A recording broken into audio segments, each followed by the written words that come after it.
New Ceylon Reclamation Center, Officers' Mess, October 4th, 2598. The officers' mess was about 3/4 full. The room was alive with the buzz of numerous competing conversations. Kresge and Harris found Carlyle sitting alone at an otherwise empty table. Eyes glazed, she was staring at nothing in particular and speaking very softly. Destroyer, projectile weapon, battlecruiser, shields, pulse beams. She frowned, drumming her fingers on the table. Doesn't work. What's missing? Ensign Carlyle, do you mind if we join you? She snapped out of her near trance and looked up at them. Her eyes widened, and her cheeks flushed slightly when she saw who they were. No, not at all, sir, please. The two more senior officers sat down next to each other, leaving the young woman alone on her side of the table. Seeing the base commander take a seat, the steward came over immediately with coffee and tea, and followed soon after with platters of the evening's offering. They fell into conversation as they ate. It's been brought to our attention that you're a student of military history. What exactly are you studying? The final battle of the Succession War, sir, said the ensign, somewhat warily. You must have some kind of new angle. The battle has been worked over pretty thoroughly by the historians. You're a student yourself, sir? Not really a serious one, but I did take some time to get up to speed before I assumed command out here. I read Cheshire and Newcastle's Naval Battles of the Succession War, replied Kresge. Carlyle nodded in appreciation. I grew up on New Ceylon, said Harris. The final battle is a big part of our heritage.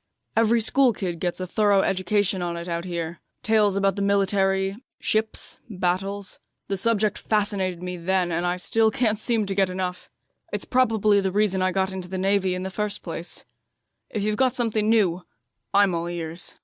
This revelation was rewarded with a tentative smile. Her eyes met his and lingered for a heartbeat, as if she was really seeing him for the first time. It was also his first really good look at her, and he couldn't help but like what he saw.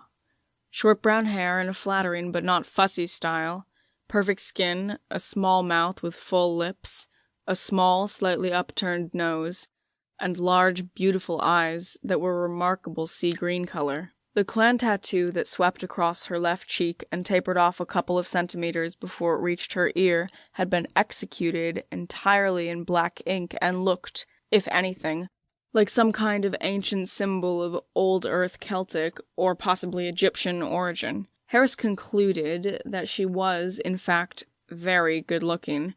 She remained nervous, but she seemed to relax a little as she sensed the two men might really be interested in her project.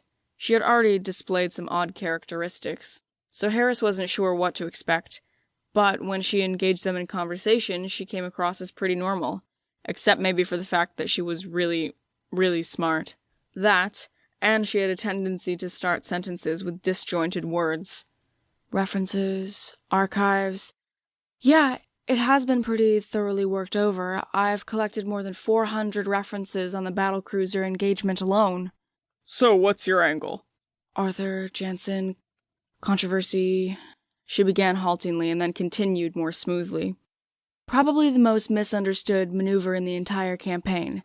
Commander Tobias Arthur has been roundly condemned by almost all the analysts for recklessly committing his destroyer force. As you know, the destroyers took a horrible pounding and casualties were extremely heavy. Arthur himself didn't survive the battle. There's a rather obscure naval historian named F.C. Talbot who makes a case that Arthur's suicide mission was actually a brilliant tactical move that turned the tide of the battle. According to Talbot, if Arthur and the other destroyer captains who followed his orders hadn't sacrificed their ships to buy time for Jansen's battlecruisers to deploy, the Federation might have lost the battle and the war. I think Talbot might have been right. That's a pretty tall order, Ensign. Don't I know it, sir? What do you expect to learn by coming out here? Asked Harris. Well, you can only learn so much by looking at the schematics and naval architecture drawings. I need to inspect some of the ships firsthand to get construction information and other details that will help me refine my estimates of just how much punishment the different classes of ship can take and dish out, especially the destroyers. The biggest problem with Talbot's angle is that most experts dismiss the entire premise as ridiculous.